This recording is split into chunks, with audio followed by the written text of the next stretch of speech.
नमस्कार दोस्तों। आज न जाने क्यों बेटियों के ऊपर लिखी अपनी सभी रचनाएं अपने दोस्तों, अपने श्रोताओं, अपने पाठकों को सुनाने का दिल कर रहा है। अभी कुछ देर पहले मैं ऑडियो लाई हुआ और मैंने बेटी शीर्षक की एक लघु कथा आपके सामने रखी। मैंने अपना लैपटॉप खोला तो देखा कि कुछ और इस विषय पर लघु कथाएँ मेरे लैपटॉप में मैंने टाइप की हुई हैं। एक और लघु कथा, नायाब बेटी। मुझे लगता है कि मुझे आप सब लोगों के साथ शेयर करना चाहिए। हम लोग पर्यावरण, धार्मिक अनुष्ठानों इत्यादि पर बहुत चिंतित रहते हैं। अब सोचिए कि एक छोटी बच्ची की चिंताएं क्या हो सकती हैं त्योहारों के समय होने वाले प्रदूषण को लेकर। तो जो एक बच्ची के साथ मेरा संवाद हुआ, उस संवाद को मैंने एक लघु कथा के रूप में ढालने की कोशिश की, आपके सामने रखता हूं। लघु कथा का शीर्षक है नायाब बेटी। संध्या ढल चुकी थी। अमावस्या की यामिनी आलोक को अपने आगोश में लेने को तत्पर थी। पूरे शहर के लोगों की संवेदना से शहर मोमबत्ती, दीपक और लड़ियों से सज गया था। आलोक ने यामिनी की काली मां को लील लिया था। पूजा अर्चना का समय 7 से 9 बजे। पंडितों ने ग्रह नक्षत्रों की चाल देखकर ही घोषित किया था। फल, फूल और चरणामृत से पूजा संपन्न हुई तो मैं जिज्ञासावश बाहर आया, लेकिन आतिशबाजी के शोर ने कानों पर हाथ रखने को मजबूर कर दिया। घर के अंदर और बाहर सब जगह शोर और धुआं ही धुआं था, लेकिन महानगर की दुनिया में ये सब जैसे जीने का ही एक अंग है। खुशियां मुझे मायूस करने लगी, लेकिन जाएं तो जाएं कहां। कुछ दिन पहले पढ़े लिखे संवेदनशील धर्मपरायण लोगों से चर्चा हुई थी और मैं हतप्रभ था उनकी पर्यावरण और दीन दुखियों रोगियों के प्रति असंवेदनशीलता को देखकर। आज का नजारा देख मुझे वो सब लोग बस याद आने लगे। अभी मैं घर के बाहर जाने का मन बना ही रहा था कि मेरी 8 साल की बेटी की आवाज मेरे कानों में पड़ी। गुड इवनिंग पापा, पावन पर्व की शुभकामनाएं। आपको भी बेटा, मैंने जवाब में कहा। साथ ही पूछा, अरे तुम तो मामा के घर गई थी, फिर वापस कैसे? हाँ पापा, मन नहीं लगा तो मामा छोड़ने आ गए, लेकिन यहाँ आकर मेरा मन व्यथित है। लोगों की संवेदनाओं को देखकर, संवेदनहीनता को देखकर। एंजल ने कहा, क्यों? देखो ना पापा, कितना शोर शराबा है और ये प्रदूषण फैलाते लोग जरा भी नहीं सोचते। हाँ बेटा, ये तो है, लेकिन ये संस्कृति का हिस्सा है। इस दिन तो ये जायज है, मैंने प्रत्युत्तर में कहा। अरे पापा, ये क्या कह रहे हैं आप? ये कैसे जायज हुआ? जानते हो इससे हमारे पर्यावरण को कितना नुकसान होता है। फिर आप भी तो विज्ञान के अध्यापक हैं, आप कैसे इसे जायज कह सकते हैं? मुझे इतनी कम उम्र की बच्ची का पर्यावरण के लिए चिंतित होना आश्चर्य में डाल रहा था। उसने कहा, पापा देखो ना, मेरी दोस्त के दादाजी को श्वास का रोग है। बेचारे खांस खांस कर बेहाल हैं और पंछी भी इधर उधर आशियाना खोज रहे हैं। हाँ बेटी, सही कह रही हो, लेकिन रीति रिवाज भी तो। पापा, किस रीति रिवाज में लिखा है कि हम लोगों को परेशान करें? पूजा करके प्रसाद खाया, इससे अच्छा क्या है? मेरे पास मौन होकर उसकी बात सुनने के अलावा कोई चारा नहीं था। उसने कहा, पापा मैंने कल मामा के पटाखे खरीदने की जिद की थी और उन्होंने खरीदवा भी दिए, लेकिन फिर मेरे मन ने कहा कि मुझे भी पटाखे जलाने चाहिए, लेकिन दिमाग ने कहा कि नहीं, ये पर्यावरण के लिए सही नहीं है, बीमार लोगों और पंछियों के लिए तो बिल्कुल सही नहीं है। सोचा है कि मैं अभी छोटी बच्ची हूं, अभी से मैं इन सब बातों को नहीं सोचूंगी। लेकिन फिर याद आया पिछले साल कैसे मेरी छोटी बहन को दीपावली के दिन ही अस्पताल में भर्ती होना पड़ा था। पापा, आप और मम्मी तो आद्या के साथ अस्पताल में थे और मुझे घर पर अकेले रहना पड़ा था। तो मैंने सोचा कि मैं तो आद्या जैसी छोटी बच्चियों के अस्पताल जाने का कारण बिल्कुल भी नहीं बनूंगी। फिर मेरी आदत में भी ये आ गया कि मेरी संवेदना तो जन्म लेने से पहले ही मर जाएंगी, इसलिए मैंने मन की नहीं दिमाग की मानने की सोची। मुझे अच्छा लग रहा है कि मैं पर्यावरण की सच्ची दोस्त हूँ। क्या मैंने सही सोचा पापा? और तुम मेरी भी सच्ची दोस्त हो, मैंने जवाब दिया। इसके अलावा मेरे पास कहने को कुछ भी नहीं था। मैंने एंजल को अपने सीने से लगा लिया। तो दोस्तों, मुझे लगता है कि कुछ बच्चे अनायास ही ऐसे प्रश्न छोड़ जाते हैं जिन प्रश्नों के ऊपर हमारे पास कोई जवाब नहीं होता। वो हमारी गलतियों से परेशान हो, हमारे किए हुए कार्यों से उनको परेशानियां हो, बच्चे छोटी सी अवस्था में अस्पताल जाने के लिए विवश हो जाएं, बड़े बूढ़ों को जिन्हें अस्थमा की प्रॉब्लम है, जिन्हें श्वास की प्रॉब्लम है, वो हमारी वजह से परेशान हो।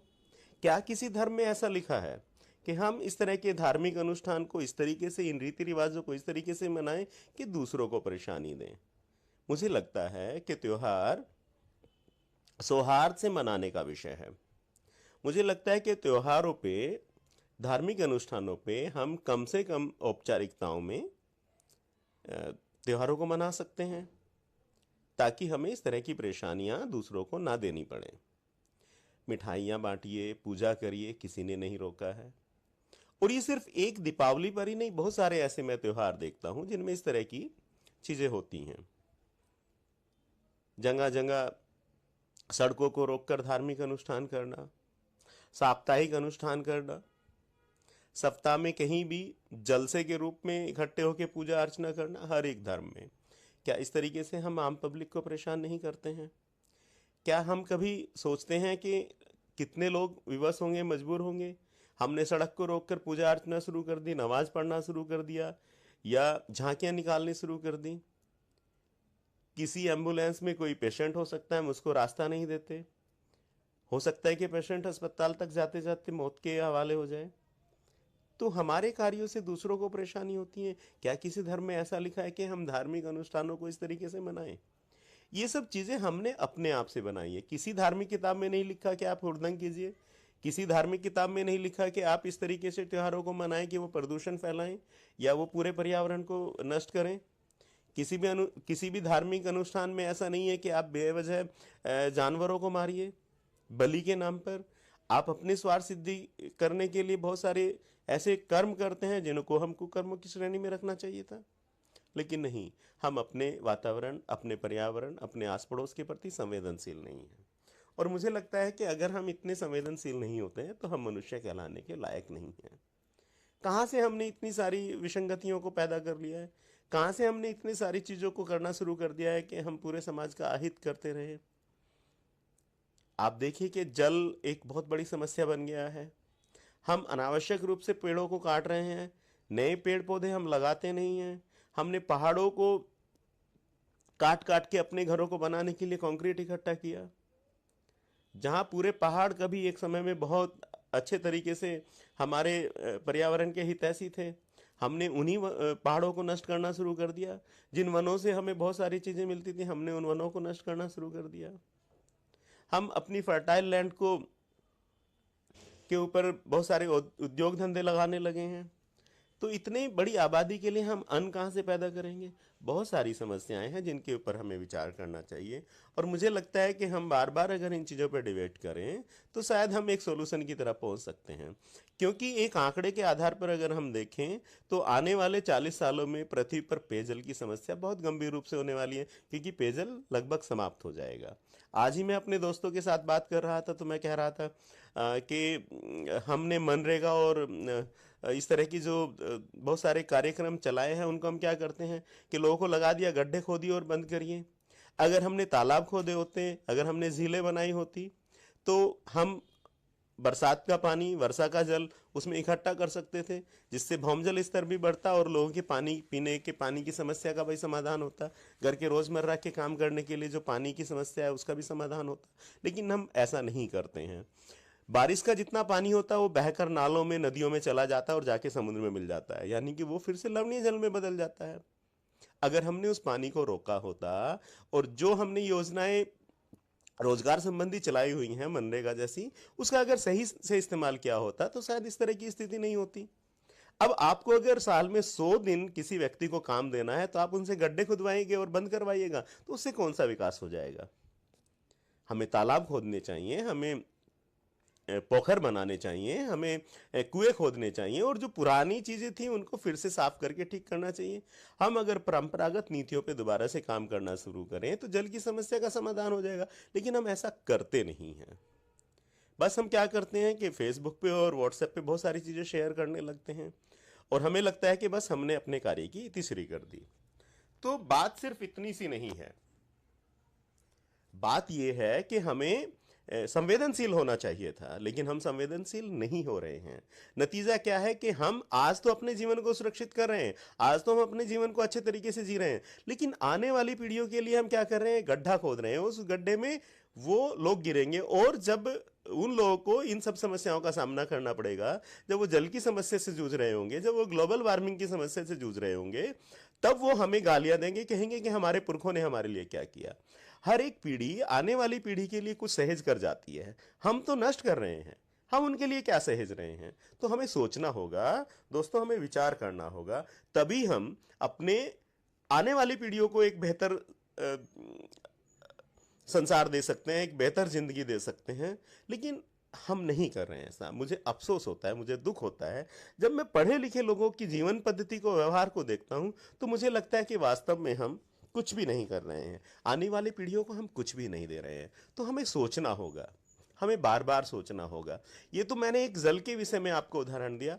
मैं देखता हूं कि हम सड़कों पे गाड़ियां चलाते हैं, अंधाधुंध गाड़ियां चलाते हैं, हम परवाह नहीं करते कि हमारी गाड़ी के नीचे कौन आएगा। ब्रेक लगाना जैसे हमारी जिंदगी का हिस्सा ही नहीं है, इंडिकेटर देना हमारी जिंदगी का हिस्सा ही नहीं है, स्लो स्पीड में चलना हमारी जिंदगी का हिस्सा ही नहीं है, हेलमेट लगाना जैसे हमारा कोई कर्तव्य ही नहीं है। अगर हम ऐसे कर्तव्य विहीन होकर जिंदगी को जी रहे हैं तो माफ कीजिएगा, हम समाज को कुछ भी नहीं दे रहे हैं। मैं समझता हूं कि भारत के अंदर जितनी मौतें एक्सीडेंटल होती हैं, उतनी मौतें कहीं भी नहीं होती हैं। बीमारियों से मरने वाले लोगों की संख्या से कहीं ज्यादा संख्या दुर्घटना में, रोड एक्सीडेंट्स में मरने वाले लोगों की होती है। तो इसका जिम्मेवार कौन है? जगह जगह सड़क पे गड्ढे होते हैं, सड़क परिवहन उस चीज पे ध्यान नहीं देता है, सड़क मंत्रालय उस चीज पे ध्यान नहीं देता है, सरकारें उस चीज पे ध्यान नहीं देती है। अरे भाई, आपने हमसे रोड टैक्स लिया है तो हमें अच्छी रोड तो दीजिए। मैं एक व्यक्ति के बारे में देख रहा था जिसके बेटे की मृत्यु हो गई एक गड्ढे में उसकी बाइक गिरने से। उस व्यक्ति ने अपने जीवन का ध्येय बना लिया कि मैं अपने शहर में गड्ढे नहीं रहने दूंगा। वो व्यक्ति जगह जगह से मिट्टी इकट्ठी करता है, कंक्रीट इकट्ठा करता है और गड्ढों में डाल देता है। लेकिन क्या वो केवल एक व्यक्ति का कर्तव्य है? क्या हम सबका कर्तव्य नहीं है? मैं देखता हूं कि लोग जब अपने घरों में पानी का कनेक्शन दिल्ली में लेते हैं तो सड़क को खोदते हैं और कनेक्शन डालने के बाद उसको खुला छोड़ देते हैं, या सिर्फ वो मिट्टी उसके ऊपर ढक देते हैं। कुछ समय बाद वो मिट्टी निकल जाती है और वहां पे गड्ढे रह जाते हैं। क्या यही एक अच्छा जीवन जीने का तरीका है? क्या यही एक संवेदनशील व्यक्ति का कर्तव्य है कि वो इस तरह के काम करे? तो मुझे लगता है कि बहुत सारे छोटे छोटे ऐसे बिंदु हैं जिनके ऊपर हमें सोचना होगा, जिनके ऊपर हमें विचार करना होगा। तभी हम एक बेहतर भविष्य की कल्पना कर सकते हैं, तभी एक हम बेहतर भारत की कल्पना कर सकते हैं। सिर्फ भारत माता की जय, जय श्री राम कहने से कल्याण नहीं होता। यही सिर्फ राष्ट्रवाद नहीं है। अगर आपको सच्चा राष्ट्रवादी बनना है तो राष्ट्र में रहने वाले लोगों के प्रति आपको संवेदनशील होना पड़ेगा, लोगों की समस्याओं से आपको रूबरू होना पड़ेगा, लोगों की समस्याओं को आपको अपनी समस्याएं समझना पड़ेगा। अन्यथा तो हम सिर्फ मन से कह रहे हैं, सिर्फ हम दिखाने के लिए कह रहे हैं कि हम राष्ट्रवादी हैं। आप राष्ट्रवादी नहीं हैं। राष्ट्र का अर्थ सिर्फ सीमाओं से नहीं होता है, सिर्फ एलओसी से नहीं होता है।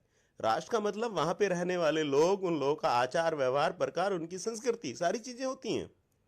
उन सब चीजों से जब तक हम आत्मसात नहीं करेंगे तब तक हम एक राष्ट्रवादी होने का कर्तव्य पूरा नहीं कर सकते हैं। छोटी छोटी बहुत सारी बातें हो सकती हैं और मैं कहता हूं कि बात निकलती है तो दूर तलक जाती है। तो मैं समझता हूं कि आज जो मैं चर्चा आपके साथ कर रहा हूं, जो बातचीत मैं आपके साथ कर रहा हूं, वो बातचीत भी दूर तलक जानी चाहिए। आपके दिल को अगर मेरी बातें नहीं झकझोर पाएंगी तो मेरा फिर लिखना, पढ़ना, बोलना और आपसे रूबरू होना भी बेमानी हो जाएगा। तो मित्रों, आप सोचिएगा। मैंने आपका बहुत वक्त लिया। मैं आपका तहे दिल से शुक्रिया अदा करता हूं कि आपने मुझे सुना।